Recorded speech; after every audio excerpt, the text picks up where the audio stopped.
Don't ഇവിടെ. Don't അവിടെ. അയ്യോ നീരുണ്ടല്ലേ? ഒറ്റ വീക്ക് വെച്ചെന്നാണ്ടല്ലോ. ഇതൊക്കെ നിനക്ക് അവനെ വിളിച്ച് ചോദിച്ചൂടെ? അങ്ങോട്ട് ചെന്നാ മതി. പാട്ട് മത്സരത്തിൽ തോറ്റതിന്റെ ദേഷ്യത്തിൽ ഇരിക്കുമ്പം ആർട്സ് ക്ലബ് ഉദ്ഘാടനത്തിന് പൂ വേണമെന്ന് പറഞ്ഞോട്ട് ചെന്നാലേ ആ കീരി എന്നെ കടിച്ച് തിന്നും. അവനെ ഇടിച്ചു താഴ്ത്തിയുള്ള നിന്റെ സംസാരം അല്പം കൂടുന്നുണ്ട്. എന്നായാലും അപ്പുകുട്ടിനെ അനുസരിക്കേണ്ട പെണ്ണാ നീ, അത് മറക്കണ്ട. കല്യാണം കഴിയുമ്പോ അനുസരിച്ചാ പോരെ. ഇപ്പഴേ അടിമയാവേണ്ട കാര്യമൊന്നുമില്ലല്ലോ. മുൻശുണ്ടിയും കുറച്ച് അസൂയയും നല്ല വിവരക്കേടും ഉണ്ടെന്നേ ഉള്ളൂ. അവൻ പാവാ. ഓരോ കാര്യത്തിലും നീ എന്നെ വിളിക്കുന്നതല്ല അവന് ദേഷ്യം. അശോകേട്ടന് വയ്യെങ്കിൽ ഇത് പറഞ്ഞാ മതി. എന്റെ സ്വഭാവം മാറ്റാനൊന്നും നോക്കണ്ട. ഞാൻ പറിച്ചോ. ഒരു ഉപദേശി.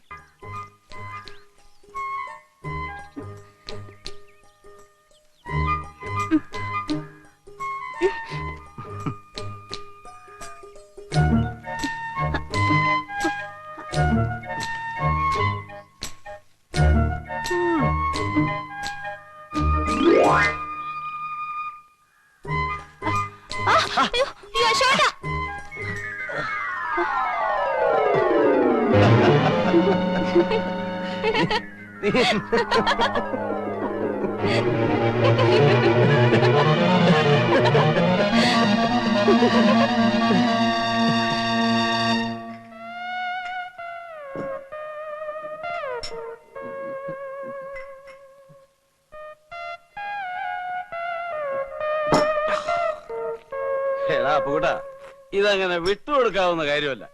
അപ്പുകൂട്ടൻ കെട്ടാൻ പോകുന്ന പെണ്ണാണെന്ന് അറിഞ്ഞുകൊണ്ടല്ലേ അവന് വൃത്തികേട് കാണിച്ചത്. എല്ലാ മത്സരങ്ങളും ദയനീയമായി പരാജയപ്പെടുത്തി ക്ഷമിക്കാം. ജീവിതത്തിലും തോൽപ്പിക്കാൻ തുടങ്ങിയാൽ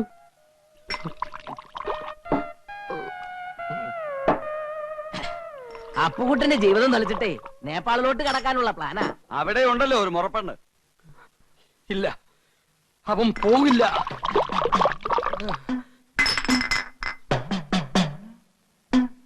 ഫ്ലൈറ്റിൽ കയറാനുള്ള ശേഷി ഉണ്ടെങ്കിലേ അവൻ പോകൂ. അവൻ പോവില്ല.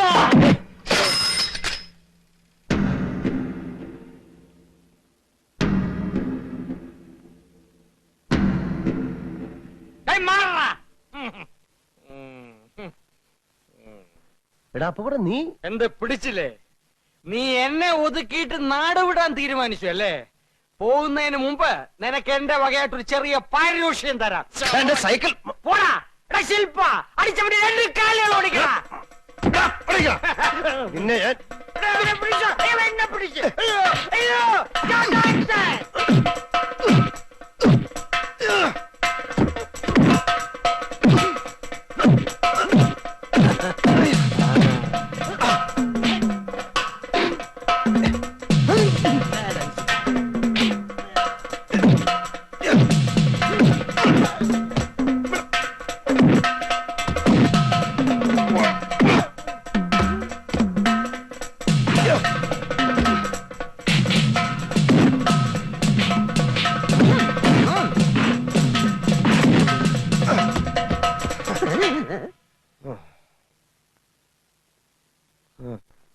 മോതിരം, കടകം, ഒഴിവ്, കടകത്തിലൊഴിവ്, പിന്നെ അശോകനും.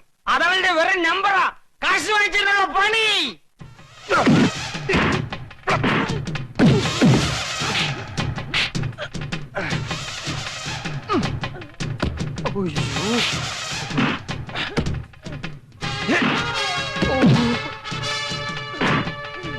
എന്റെ കാശ് പോയോ?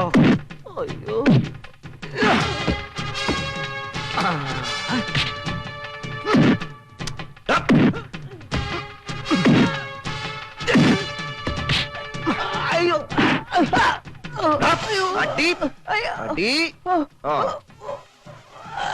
ഓടിക്കോടാ.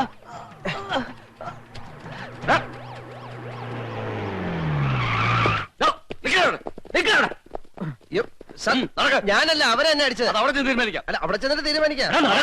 അല്ല, അത് അവിടെ ചെന്നിട്ട് തീരുമാനിക്കാന്നല്ലേ പറഞ്ഞോളൂ.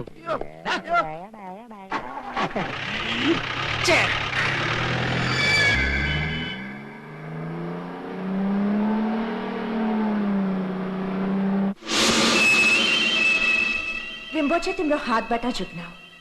Ale chinko kuraho. Rimboche लाई जेती सकियो छिटो खोजना परियो. के तिमी अजय होना चाहेंदे न?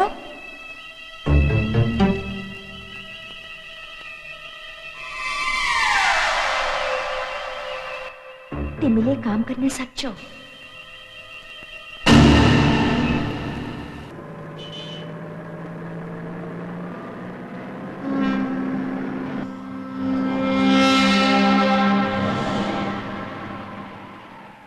നീ തോക്കാനായിട്ട് ജനിച്ചവനാ. വേണ്ട കൂടുതൽ വർത്താനം പറയണ്ട. താന് മുട്ടയ്ക്ക് വിചാരി വെച്ചവനാ. അപ്പുകുട്ടാ അപ്പുകുട്ടന്റെ അപ്പുക്കുട്ടാ ആരാ അത്?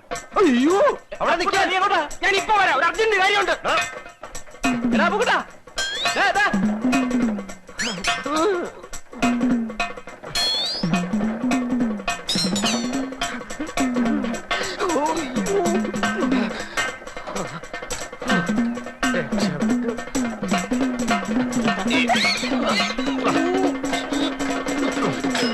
വിടാ എന്നെ.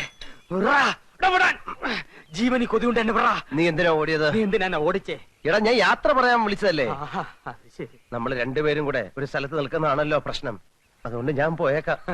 അരച്ചു മൂട്ടി അപ്പുകുട്ടനെ തോപ്പിക്കാൻ തൈപ്പറമ്പിൽ അശോകമേനുവിന് കഴിയില്ല എന്ന് നീ ഇപ്പൊ മനസ്സിലാക്കിയില്ലേ? എന്നാലും നീ എന്നെ ആള് വിട്ട് അടിപ്പിക്കുന്ന സ്വപ്നത്തിൽ പോലും ഞാൻ വിചാരിച്ചില്ല. ഒരടവും ഫലിക്കാതെ വരുമ്പോ പൂഴിക്കടകൻ നീ കേട്ടിട്ടുണ്ടോ? അവസാനം ഞാൻ അവനെ ഇറക്കി. അല്ല, കേസ് കഴിയാതെ നിനക്ക് പോകാൻ പറ്റൂല്ലോ. പോലീസുകാർ നേപ്പാളിൽ വന്ന് നിന്നെ പൊക്കും. അങ്ങനെ സംഭവിച്ചാൽ അതെന്റെ വിധിയാണെന്ന് ഞാൻ കരുതും. നീ സെൻട്രൽ ജയിലിലേക്ക് ഒരു വാഗ്ദാനം വേണ്ട. ഞാൻ കാരണം എന്റെ അച്ഛൻ പലരുടെ മുമ്പിൽ നാണം കെട്ടു. നാണം കിടണം. അയാൾ ഇനിയും നാണം ഇനി കെടും. അദ്ദേഹത്തെ പ്രയാസപ്പെടുത്താൻ എനിക്ക് വയ്യ. അതുകൊണ്ട് ഞാൻ പോവാന്ന് തീരുമാനിച്ചു. നന്നായി.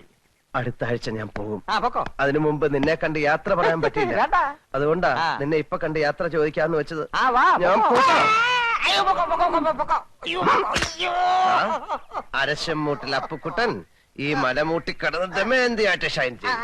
തൈപ്പറമ്പിൽ അശോകൻ അങ്ങ് മലമുകളിൽ നേപ്പാളിൽ അശ്വതിയായിട്ട് ഷൈൻ ചെയ്യാം. കേട്ടോ? ആ, സൈക്കിൾ വാ. എടുക്കണം.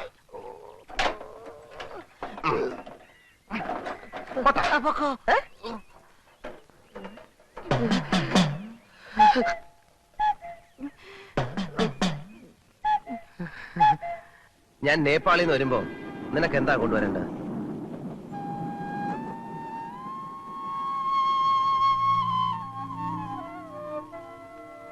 ഗൂർഖയുടെ വേഷം നിനക്ക് നന്നായിട്ട് ചേരും. അത് മതിയോ? പിന്നെ ശ്രീബുദ്ധന്റെ പ്രതിമ, കമ്പിളി, തൊപ്പി എല്ലാം അവിടെ വില കുറച്ച് കിട്ടുന്ന പറയുന്നത്.